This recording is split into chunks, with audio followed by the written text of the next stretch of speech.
निवेश करने वाला आदमी दुखी है क्योंकि शेयरों पर long term capital gain tax यानी एलटीसीजी टैक्स बढ़ गया है, लेकिन सरकार सुखी है क्योंकि शेयरों पर long term capital gain tax से सरकारी खजाने को मोटी कमाई हुई है। इस टैक्स से होने वाली सालाना कमाई 1 लाख करोड़ रुपए के करीब पहुंच चुकी है और अब सरकार ने बजट 2024 में कैपिटल गेन टैक्स को बढ़ाने का प्रस्ताव दिया है, जिससे सरकारी खजाने को और भरने की उम्मीद है। आपके शेयर बेचने से सरकार की कितनी कमाई हो रही है और क्या ये कमाई और बढ़ने वाली है, आइए समझते हैं। वित्त राज्य मंत्री पंकज चौधरी ने मंगलवार को राज्यसभा में कैपिटल गेन टैक्स से सरकार को होने वाली कमाई के बारे में जानकारी दी।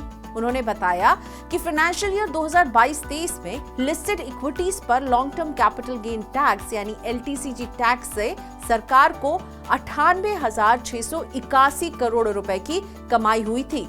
ये साल भर पहले यानी फाइनेंशियल ईयर 2021-22 में लिस्टेड इक्विटीज पर long term capital gain tax से हुई कमाई के मुकाबले करीब 15% ज्यादा है। इस दौरान सरकार को टैक्स से 86,075 करोड़ रुपए की कमाई हुई थी।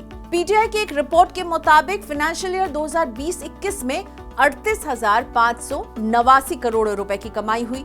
2019-20 में 26,008 करोड़ रुपए और 2018-19 में 29,220 करोड़ रुपए की कमाई हुई थी।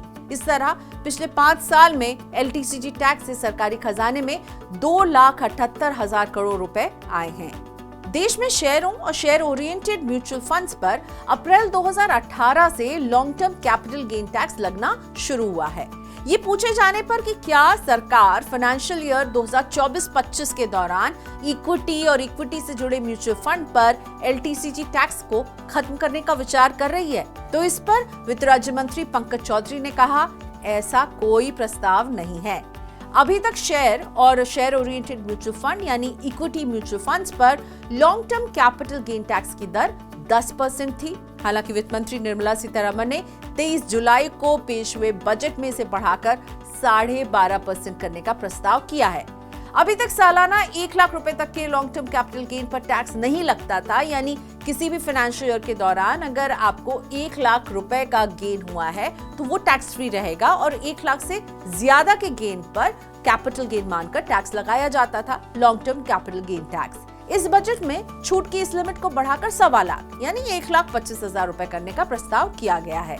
इसी तरह शेयर और शेयर से जुड़े निवेश यानी म्यूचुअल फंड्स पर शॉर्ट टर्म कैपिटल गेन की अगर कमाई होगी तो टैक्स की दर 15% से बढ़कर अब 20% कर दी गई है। शेयर यानी इक्विटी के मामले में होल्डिंग पीरियड 12 महीने से ज्यादा होने पर लॉन्ग टर्म कैपिटल गेन माना जाता है, जबकि शेयर को अगर 1 साल के अंदर यानी 12 महीने से कम होल्ड करके आप बेचेंगे तो इस पर होने वाले मुनाफे को शॉर्ट टर्म कैपिटल गेन माना जाता है।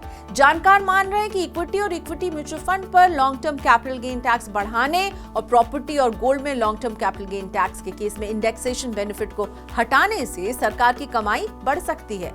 इंडेक्सेशन के बेनिफिट को खत्म करने से होगा ये कि निवेशकों को अपने निवेश पर जो महंगाई को एडजस्ट करने का एक फायदा मिलता था वो नहीं मिलेगा और इससे उनके ऊपर टैक्स लायबिलिटी बढ़ेगी और सरकारी खजाना ज्यादा भरेगा।